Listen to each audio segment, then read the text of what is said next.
Oh. Hey guys. No, you haven't skipped a few episodes. I just wanted to show you that the car is already on the road. Actually, it's been on the road for the last 2 weeks. I'm using it as a daily driver and I run errands with it. I just went on a trip to pick up this transmission for my Spitfire. It's a J-type overdrive transmission, so wow. Ooh, it's heavy. So, yeah, you didn't skip any episodes. But because I'm behind with videos, I don't want to think that this FIREstoration is taking forever. It's been done within 6 weeks, including other projects that I'm working on. Anyway, we're gonna get to that at the end. For now, let's go back to where we were at the end of the previous episode and continue crack-a-lacking so we get it to this stage.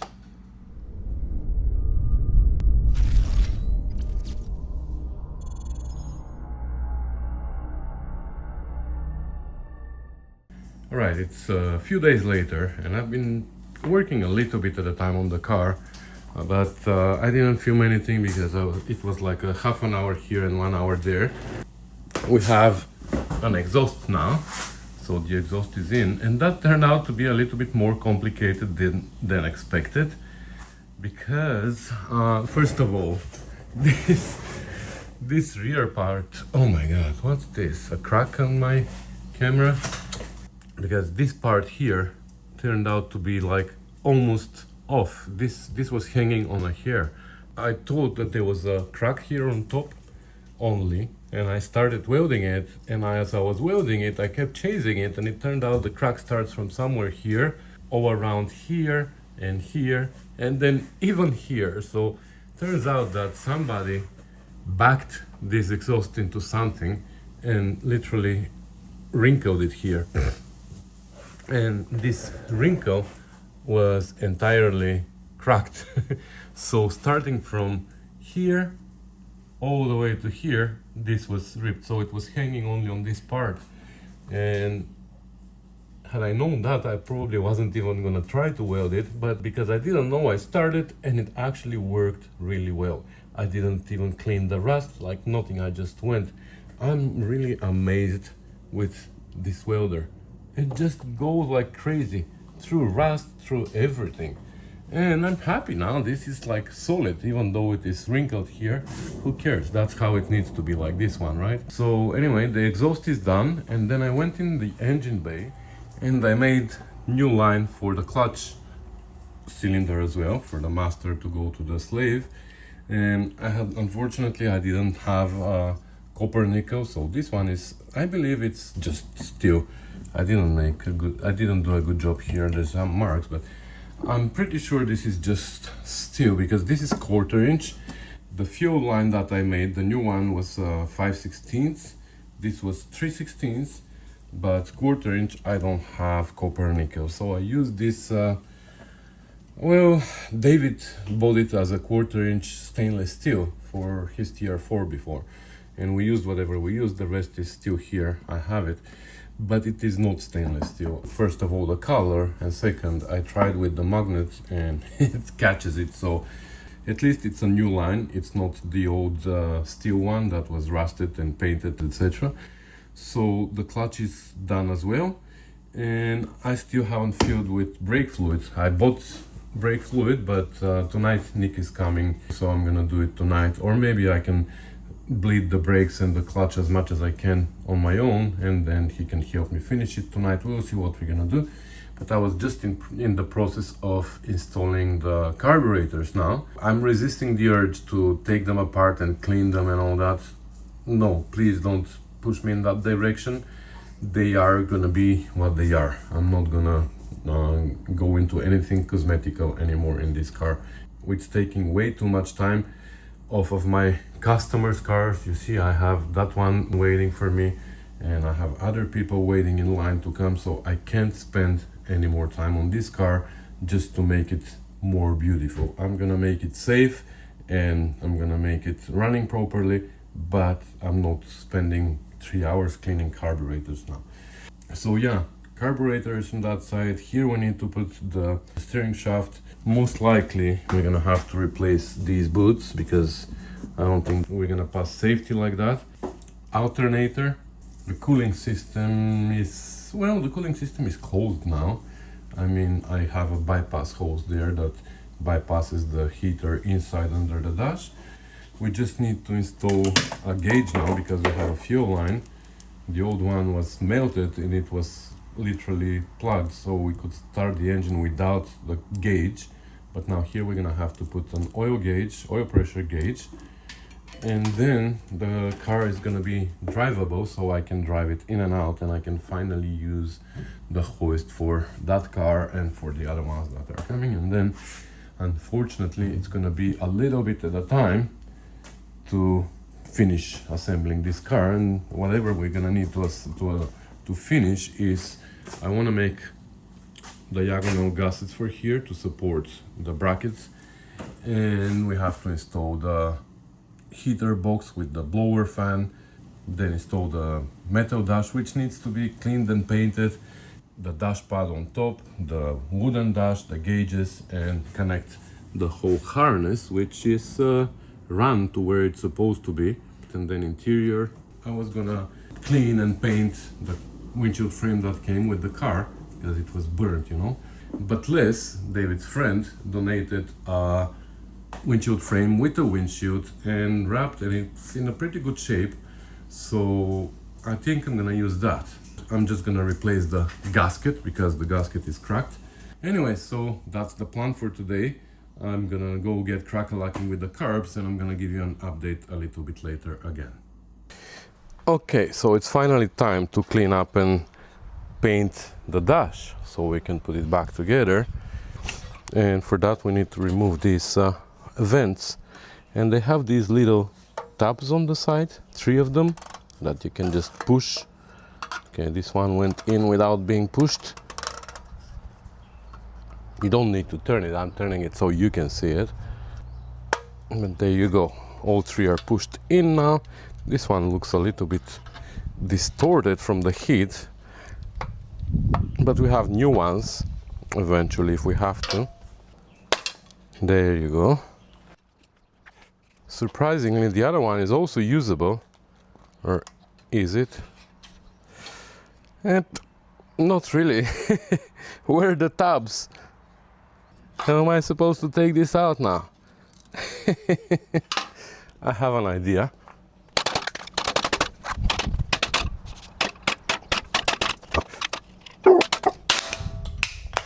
Yeah, that works. Coco, you want that? Looks like Coco wants it.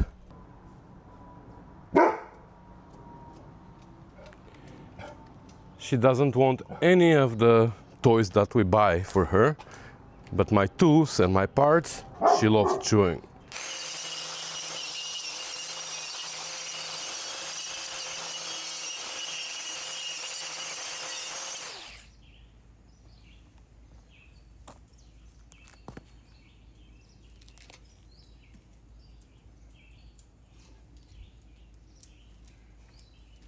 Alright, it's all painted, ready to go in. Okay, your next update. So the carburetors are mounted, and I was gonna start assembling the alternator here and the steering column, but I realized that now is the time to replace the boots on the steering rack because I have access from here. And I went ahead and I replaced this one because this one is the easy one. The opening, this end of it is super wide because it goes directly on the steering box here, gearbox or whatever that is. So this end is pretty wide and it goes over the knuckle that is right here. We have a knuckle inside that's big, so this goes in no problem. The other one though is a little bit of an issue because here you see the end of the boot ends up here. And of course the boot is just a smidge smaller than this, so you can stretch it over and come here. But this little opening can't go over this knuckle here. You see how much bigger this knuckle is than the pipe at the end? So you have to stretch the boot like big time to go over the knuckle, and then comes back and shrinks around the pipe. Well, I used this before for one of the cars that I was working on. I stretched the boot over it with a heat gun. When it was stretched, I put the whole thing in the freezer, and it froze the rubber as it was stretched. So we took it out after, we put it through the knuckle, and then we heated it with a heat gun, and it shrunk around the pipe on the other side. Well, this time, I don't know what kind of a boot I got, but I had really hard time stretching it over this. I mean, it was going down, and then it was going back out, and then it was going down. It was hot because I was heating it with the heat gun, and it gave me lots of troubles. So I decided to try something else. This time I used my expander, exhaust expander. So same thing, I heated it up and I put it over. It was really hard to do it actually, and I put a clamp on this side so it only expands on this side, and I put it in the freezer. So now it is super cold, and let's see if it is gonna remain expanded. Wow, now I can't undo it. Okay, it's frozen. I just don't want to warm it up with my hand in advance, you know. Well, looks like it's coming back. It's not great. Come on, just stay expanded, please. No. Okay, it's pretty wide. Okay, actually that's what we wanted. It was just enough. We got it. Now it's a little bit wider than the pipe, but let me bring the heat gun now.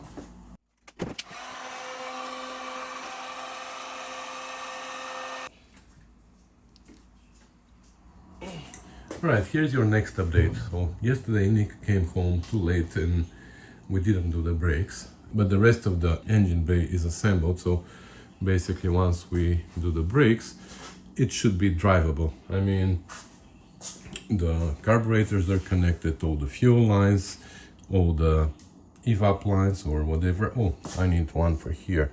Now with this cover, I don't know what the old one was.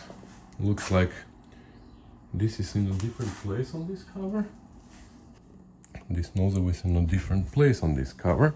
So this hose ended up being too short here, so I'm gonna have to find the hose, but everything else is connected, fuel lines and everything. Again, I'm sorry, but I'm not gonna clean carburetors. I'm not gonna clean any more than that. Maybe one day I can play and detail it a little bit when the car is on the road, but for now I'm trying to assemble it so it becomes drivable and I can start enjoying it, because that was the idea of this car. Get it and put it on the road quickly, not restore it completely. I know I keep saying that. This somehow came loose, so we're gonna have to drill a hole here and rivet it. But on this side we have the alternator, the steering column. Actually, for the steering column, I want to show you something. This is important.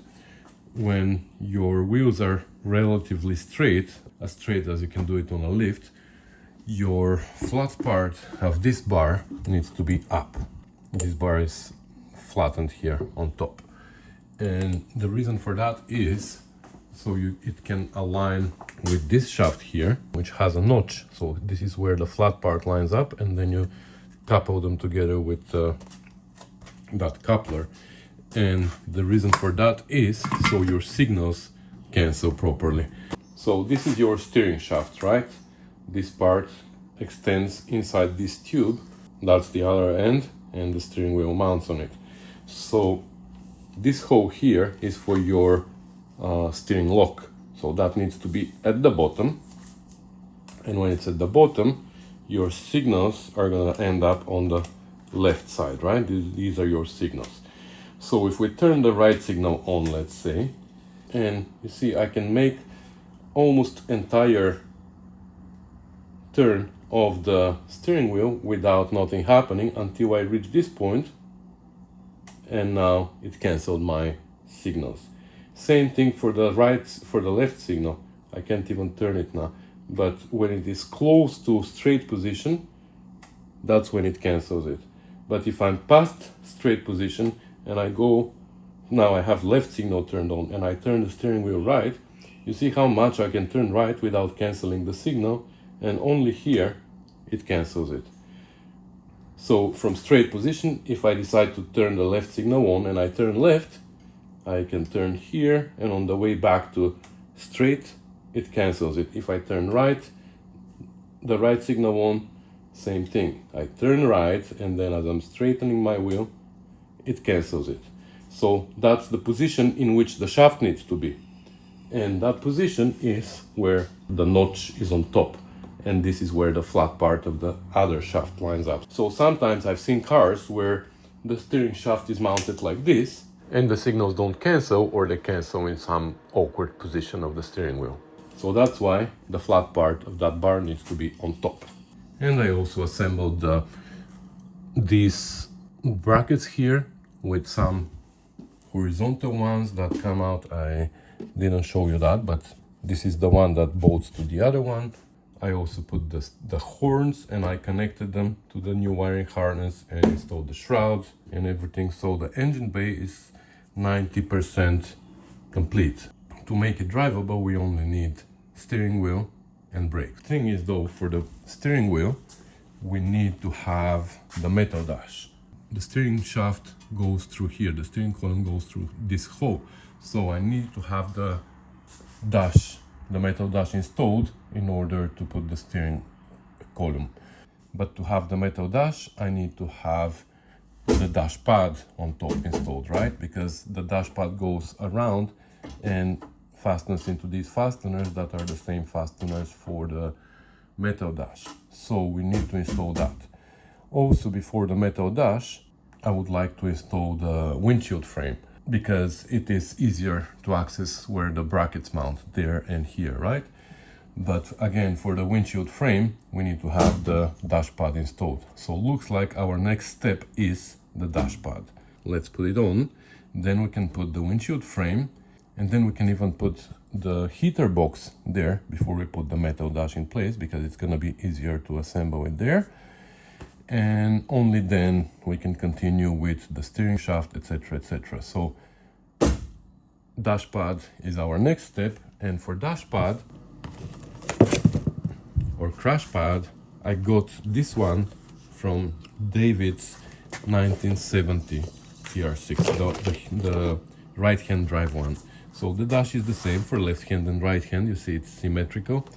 So I didn't want to buy a new one because I'm cheap. Again, there's nothing wrong with this one. I'm hoping to be able to clean it up a little bit without rewrapping it, but if we have to, we're gonna rewrap it. I was looking for one that was even cracked or whatever. I didn't care if it was cracked, I was gonna rewrap it, but this one was not even cracked. So okay, looks like this cleans up pretty well. Well, let's let it dry and we're gonna check again, but I think that's perfect. I mean,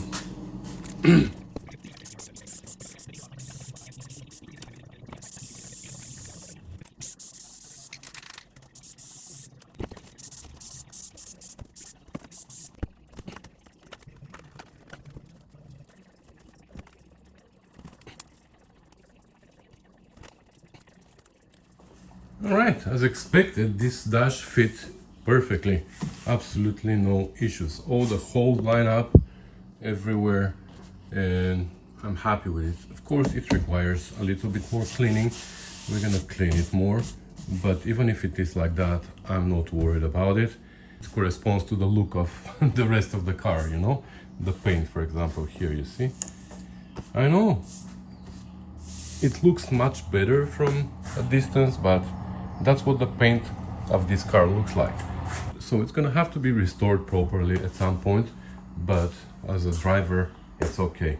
I know that you keep thinking that, oh, he should put a new dash or take better care. If we start doing that, we're gonna have one of these that is gonna sit in the corner waiting for me to restore, and we don't want that. We want this car to be on the road driving.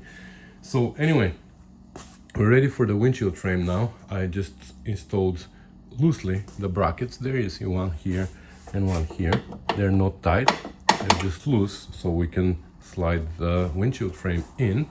And this is the windshield frame, which requires a lot of attention. It needs to be stripped completely, and the rust needs to be cleaned, and then it needs to be painted, and then it needs to be wrapped again, and lots of work, right? And I was gonna do that, like this is something that we can't avoid, but luckily we have this frame here as well, which was donated by Les, you know, David's friend.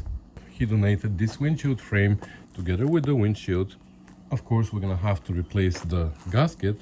It is all cracked and all that, but other than that, I think the frame is in much better shape than that one. Let's flip it around. It is wrapped and all that, doesn't have rust underneath. It is in a pretty good shape. So that's the one that we're gonna use, so we don't need to rewrap it.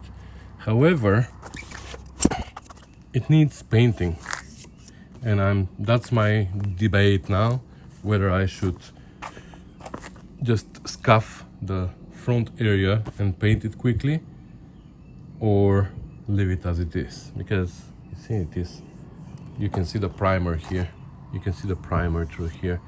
So yeah, I think we should do that, but this means we have to remove also the capping from here.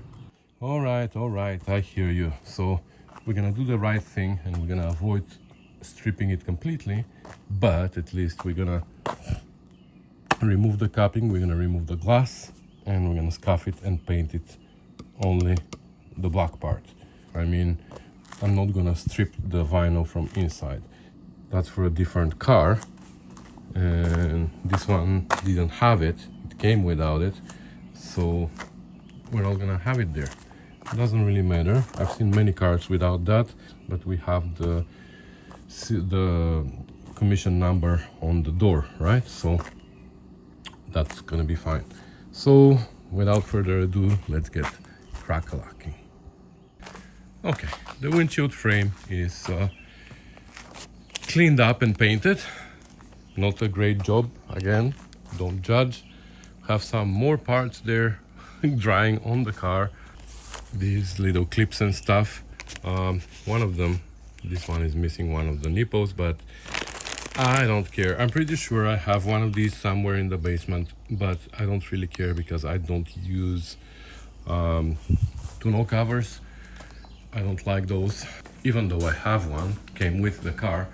But anyways, in the meantime, I came here and I installed the vents, windshield defrosters or whatever they are, and whatever these are called, funnels, whatever they are. And yes, these are not the ones that came with the car. The ones that came with the car are somewhere here, not in a great shape. If I didn't even throw them away, maybe I did already. But like I mentioned already many times, I have everything that I need for under the dash from donations. I went downstairs and I had a list with what I needed, and I just went through my boxes of parts and I found everything that I needed, including these funnels and including the heater. Yes, I didn't paint it, it is rusted, I don't care. This heater box is probably gonna work. I don't know, it was touching somewhere, so I didn't want to risk it. I didn't want to clean it up. That one came even with this gasket in a good shape. I tested it quickly on the bench with my power supply. It worked great, so I installed it already. This is how it goes, with 3 bolts here on the top, 1, 2, and 1 on the back there, and 1 on the wall right there. And the ground for the motor is connected there as well. I don't know why it's cut here, but we're gonna put probably we're gonna need ground for our radio and stuff, so we're gonna keep this. And now I just went to the basement again to find these brand new hoses for there, and you see how this is installed. That's the tricky part here. Let me show you actually how these go. Look at that. I've never seen actually these stamped with the logo. Anyway, so this unit, it's a little bit corroded here, but I don't have another one, so I reinstalled it. I'll make sure to shove the hose as deep as possible. But you see, one of these pipe is bent. That's how it goes. The bent one goes on top and it points towards the heater. And then we have this hose for there. So this one goes like this on the bent pipe. That's the one that goes first. And then it plugs here. Okay. And then this one, you can imagine this one goes here. And that's how they go. Make sure there's no kinks. I think there is a kink here, but I don't know. Maybe we should shorten it a little bit so it pushes like it is a brand new hose, branded. It's not a complete kink, but it shouldn't be like that. So if I shorten it by 1/4 inch, it's gonna allow it to push that way and release this kink a little bit. I think it's gonna make this angle less aggressive. One more thing. So I didn't do anything with the windshield wipers because they worked. I tested them. I mean, I put the cable, the flexible cable inside, and the spindles here span normally, so that's absolutely no problem. But before we go too far, I'm gonna take also this grill out from here, and we're gonna run the hoses for the jets. They are melted. Like the hose goes into this little hole here with the grommet, and then there's a T inside and goes into this jet and that jet. And then the hose from here goes in the back over there and all the way into the bulkhead and to the washer, bottle, fluids and whatever. So we're gonna have to do that before we put the metal dash. All right, so this is finished now. So I kept this part, this hose, it was not burnt, it's still flexible and all that, and it is really hard to reach down there to plug it into the tube that goes down. From here it was all burnt. That's what was left of it. And I put a 3-way splitter and I run another hose, and you can see it. I don't know if you can see it down there. It was really hard to reach, but I was able to with 2 fingers and whatever. Then this little hose goes into that hole that I showed you. And you're right. Once again, I made the same mistake. This is not the hole for this hose. This is the hole for a rod for the early TR6s that have the flap here, and the rod that controls it goes through this hole. The windshield wiper fluid hose goes here into this hole. Well, this is a late TR6. We don't have a flap, so we don't need to do anything. And I'm gonna put a cap here. That's all. I'm not gonna relocate it here. And then you can see it goes here and it hangs out down there. I'm gonna run it through the bulkhead later. These hoses are now hooked up. I shortened this one by just a little bit. The piece fell down there. I can't see it now to show you, but just by less than half an inch. And now this curve is better. So now we're ready for the windshield frame, but I decided that before I proceed further, I'm gonna start the engine so we can find if there's leaks here. We don't want to have leaks. For that, I'm gonna need to plug this side as well. This hose is now just bypassing the heater. So now we have to run hose this way and then a return to make sure that the heater core doesn't leak, etc, etc. Okay, so these hoses are now run there, and I topped up the coolant because we lost some. Coolant from here. Oh, okay. Oh, it's steaming a little bit. First. And it flooded my passenger side, and we also lost a lot of oil while the frame was standing on its front. In fact, we lost probably half of the oil, which is fine because we needed to do oil change anyways. But now we don't have the possibility to warm up the engine. You know, it's not worth topping up the oil just to start it and warm it up and then drain it. So unfortunately, we're gonna have to do an oil change on a cold engine. Let's see what kind of oil is gonna come out. Actually not bad.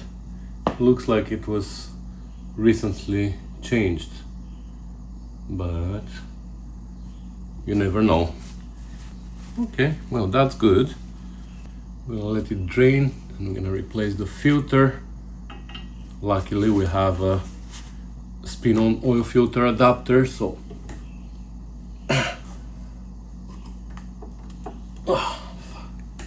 no, can't do it by hand.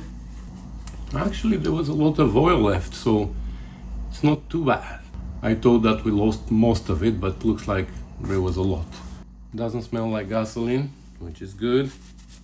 Okay, we have oil. I put 5 quarts, but I have another quart over there standing by because I'm sure it's gonna take more. We're gonna top it up once it settles. 5 liters is more than enough to start the engine and run it for a few minutes.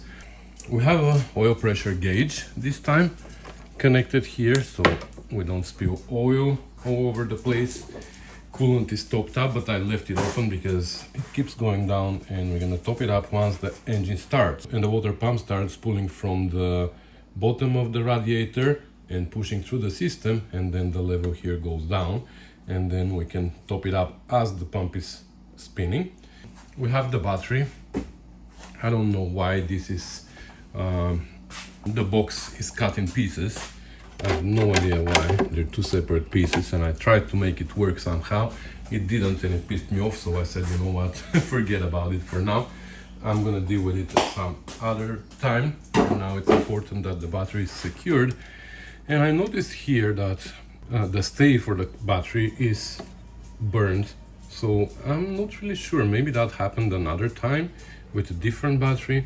But also here, look, this is all burnt. This is positive here, so I'm not really sure what happened here, but this is on the wrong side, it's not here, so I don't know. But anyway, I have the main battery cable, the positive, going to the starter, but you see here nothing else is connected, so all these brown wires are not connected, so nothing under the dash or there anywhere. The harness is not under power. We only have from the positive of the battery down to the starter motor, and that's it. And then I have my jump switch that is connected to the battery, the positive, and to the trigger of the starter down there, to the solenoid. So now I can turn the engine with that. The only other power that we need is from the battery directly to the coil. And I put 5 liters of gas in the gas tank. Hopefully that's gonna be enough to fill up the carburetors. There was a little bit of gas left in the gas tank, so the dead space under the drain was full, so we didn't use part of the 5 liters to raise the level to the pickup point of the gas tank. So hopefully we have enough gas to start the car. There's a little bit of coolant down there, but that happened when I was connecting the hoses. There was some in them and they just leaked, so hopefully that's gonna be the only coolant, but we'll keep an eye on it. I already checked under the car for gas leaks. I don't see any. So let's prime the fuel system and try to start it again. So usually I can hear it when the gas is coming to the carburetor, so let's see.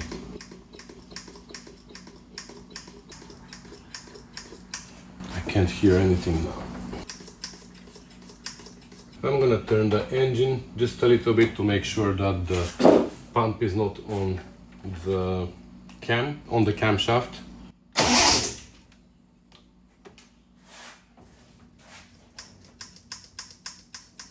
No, I don't feel anything.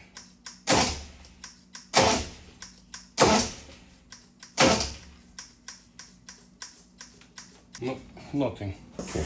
I disconnected the fuel line from here and connected my vacuum.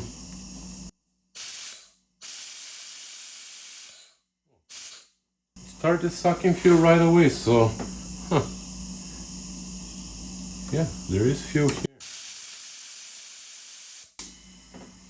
So I just didn't fill it. So maybe the carburetors are full already, that's why. Ah, Elin. Okay. Looks like the carburetors are full already. So let's connect the power to the coil. She's not in gear, but the rear wheels are in the air anyways. Chokes. Do we need chokes? Let's pull some chokes.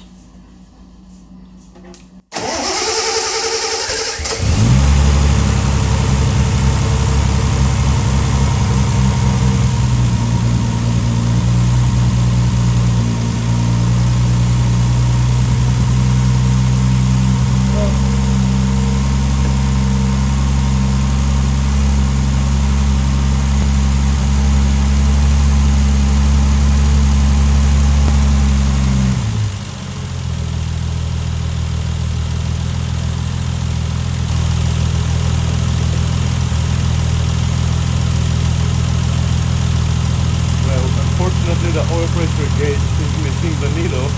Last time when we started the car, the line was not connected. It was melted in the middle, so I thought that the needle was somewhere there, but somehow actually it's really missing it. So, well, we need an oil pressure gauge.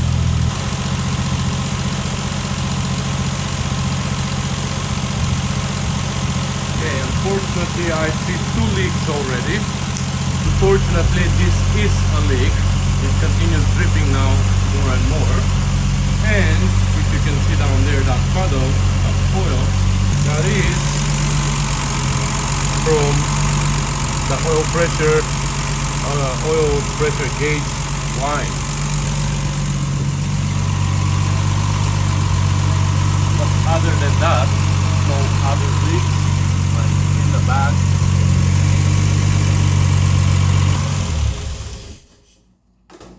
Oh well, good thing we started it, so we figured out this leak. It was gonna be a pain in the butt to fix later. So let me deal with these two and then we're gonna start it again.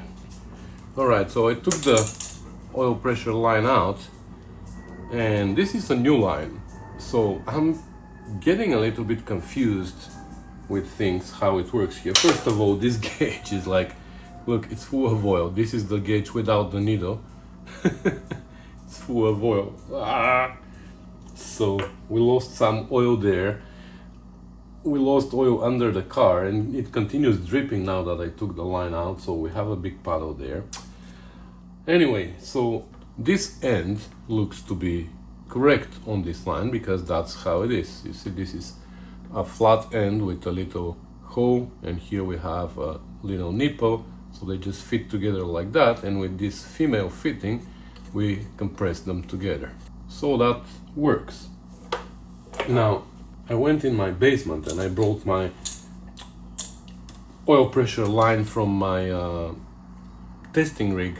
This is the same way. You see here we have the exact same fitting, so this end of the new line is correct, but the other end, it has a female fitting again with this conical end, like almost like a bubble flare on a brake line, and this conical end fits into this adapter which has the negative part of the cone, so they fit together like this, and then this female compresses them together. This end of the adapter is actually 1/4 inch NPT, National Pipe Thread, which is cone thread. So you tighten it in the block, and the more you tighten, the more it compresses, so that's what seals there, and you're done. But the new line has this end. Again, it has a conical end here, but it has male threads. So I didn't pay attention when we were assembling this, so I just said I'm just gonna remove the adapter and I'm gonna put the fitting there in the place of the adapter. Yeah, but now I see that the threads are different actually. They're not the same threads. still this conical part fits here, but why do I have this male fitting? I should have a female fitting like on the other side, like this one. So anyways, this new line sucks. I'm not gonna use it. I'm just gonna take this gauge temporarily. I'm gonna find another gauge that is the correct gauge for the year of the car. I think I have one somewhere, but I'm just gonna use this now, and that's it. I just don't trust these lines, the plastic lines, especially the old ones. This is probably 50 years old line, and I'm afraid that it's gonna explode on me, just like on the 1973 TR6 at work. It made a mess in the engine bay of a freshly restored and painted car. But anyway, so that's what I'm gonna do. I'm just gonna use the old one now. Okay, so that is now hooked up properly. We have this gauge here sitting. This time I fished it through here with the grommet, so it's ready to be installed under the dash. Replaced one of the clamps under there because that one on the bottom hose was, when I installed it, I tightened it all the way and it still didn't feel very secure. So that was actually the main reason why I decided to start the car and check for leaks. So now we're gonna start it again. I have to remove this. I clamped the hoses so I don't have huge leaks while replacing the clamp. Come on. Okay, so now we are ready to start it again, and this time hopefully we can see also the oil pressure. And if everything is okay, then this guy here is back from work washing his precious baby. Hi baby. Washing it and cleaning it all the time. Yeah, because it gets dirty super fast. It gets dirty super fast. Well, I didn't choose a white color for it. I would never buy a white car anyways. Oops. Yeah, she's white. Anyway, let's start her and see if we have any more leaks. I cleaned underneath, so hopefully no more puddles. Rusty doesn't like when I start cars inside, and he starts pacing and he keeps coming and telling me, we gotta go, it's not safe here. Seriously, that's what he does. Okay, I'm curious to see now what the oil pressure is gonna be. I've never seen it on this car.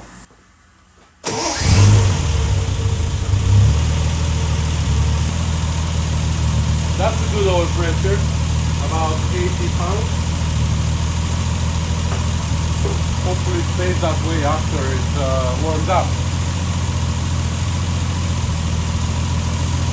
It's dry here.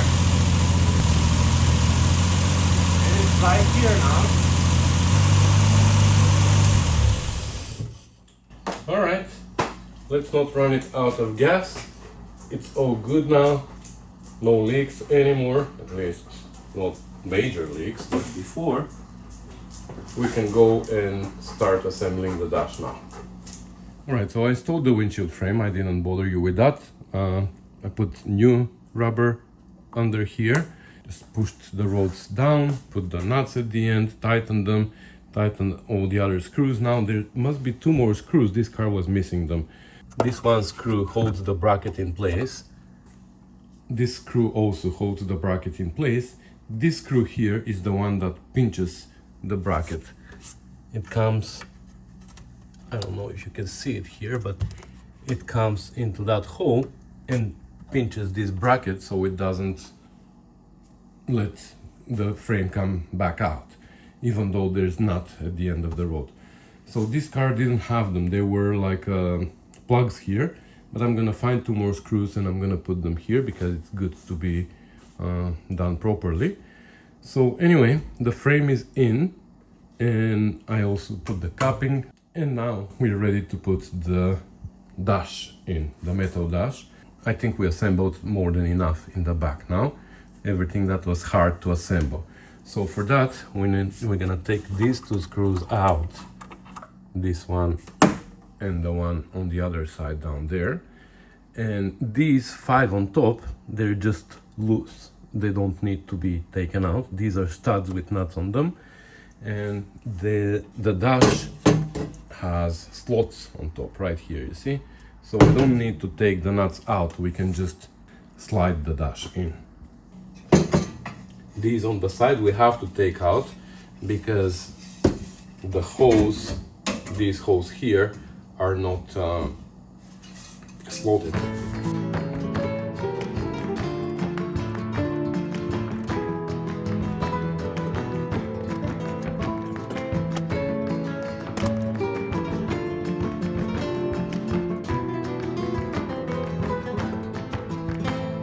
There you go. And now we have a dash. So now I can put the bracket here for the steering wheel, because that was the whole idea of putting the dash today. So I can put on the steering column and everything and the steering wheel, and then bleed the brakes and the clutch, so we can have a drivable car finally. Alright, now the column can go in. I mounted this bracket here, and there in the back on the shelf there's gonna be another bracket. And now here in the outer tube there's a rubber bushing right here, and there's another one right here. We're not gonna touch those. If they're not good, you have a lot of play here, but this is good. That is very important. This is some kind of a Teflon or something, but this is a bearing, because right here is where this coupling goes in the engine bay, and then we have to push the tube towards the coupling. So this is gonna act like a bearing in between the tube and the coupling, because this is gonna spin around, right? The shaft is gonna spin, the tube is stationary. So here at the end also we have this foam gasket which goes behind the dash door. So we can put this now. Here we have, this goes into the bracket that's close to the bulkhead. This goes onto the inside this bracket here. They're just like filling pieces, or I don't know what we should call them, but that's how everything goes. The bearing is there. I'm gonna put the rubber foam here. We're gonna put the foam pad here, and now we can slide the shaft that is in the engine bay into this tube, like that, and keep sliding everything through the hole here.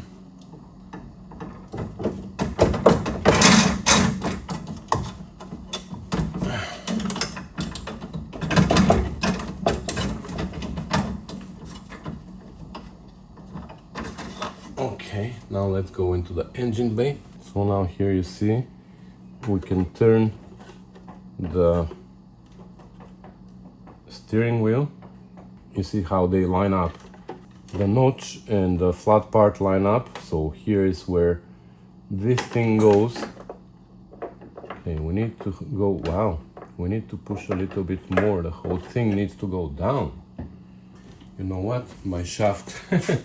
Now I realize that I didn't push these splines down there all the way. So I have to remove the bolt and push this coupling further in. All right.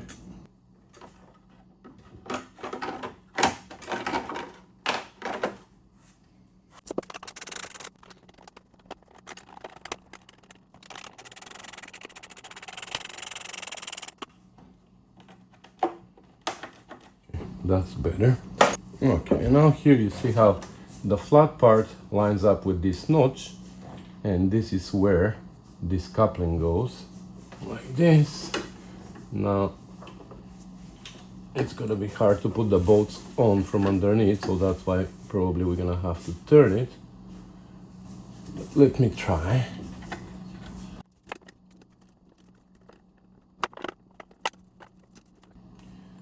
Let me see if I can turn it now so the bolts come on the top.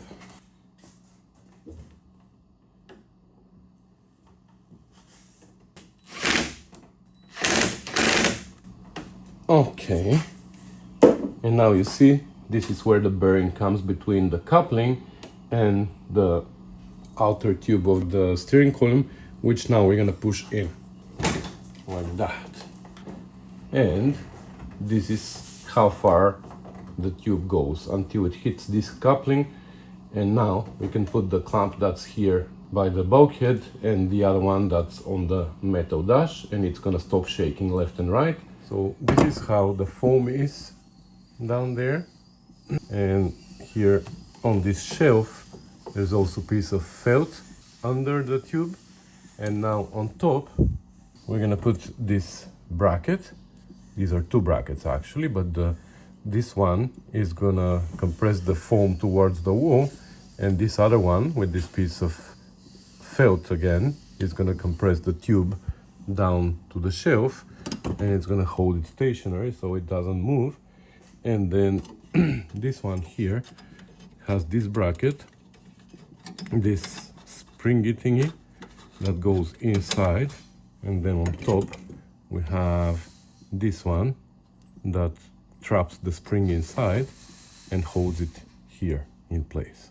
And underneath there's a room for this channel that is for these wires that we need to fish now. Before we put this, actually we're gonna put the wires through this hole. These are the wires for the signals and for the high beam, low beam lights, and for the horn. All right, and the brackets are installed, and we have steering. Nice and solid now, it's not shaking. And I just didn't mention that there's between the two bolts on this bracket and the two bolts on the rear bracket, there's this H bracket. You see it? Oh. Okay, somehow my camera doesn't want to stay pointing up. This is installed, the wires are run, and now they are hanging under here. And we have steering, so now the last thing is brakes and clutch.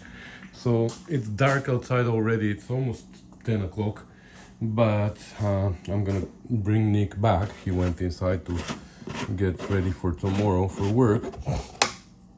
But I'm gonna fill these up now with brake fluid, and I'm gonna call Nick, and he's gonna help me bleed the brakes and the clutch. All right, so she's finally in one piece and ready to step on her own feet and roll out of here under her own power.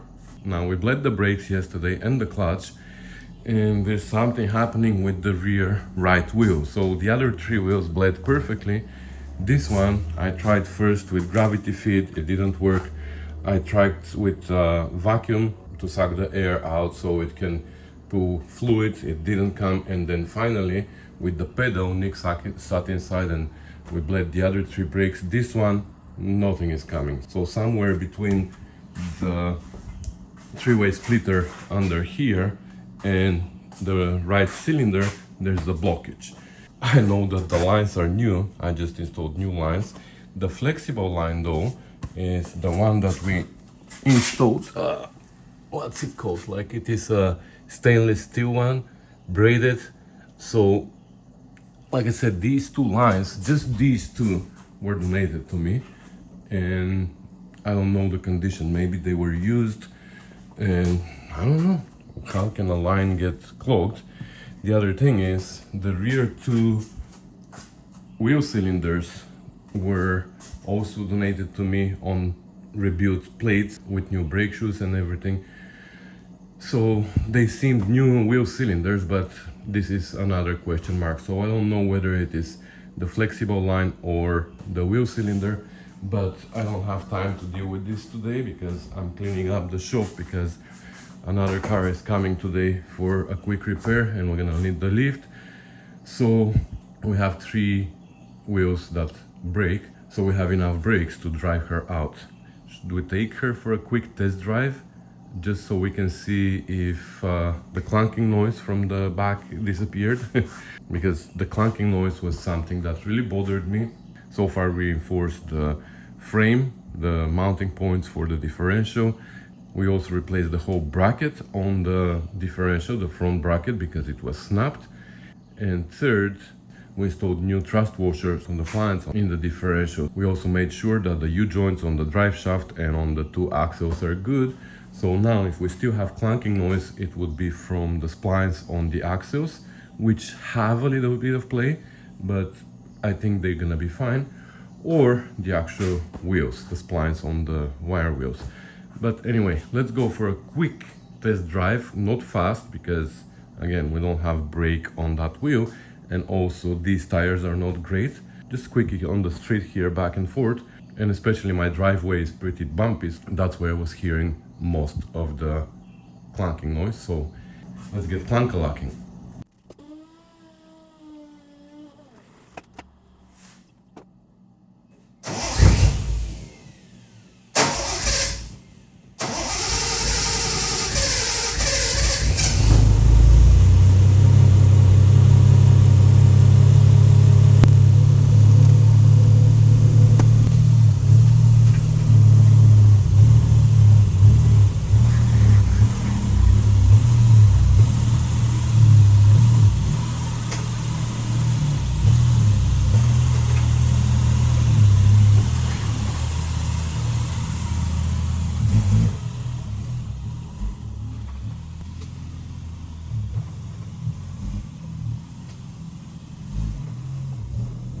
So far so good.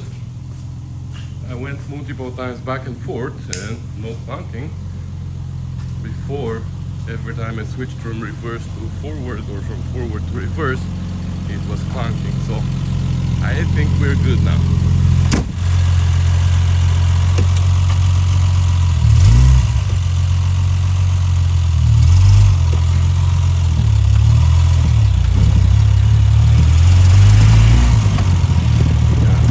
My door is making noise because there's no gasket.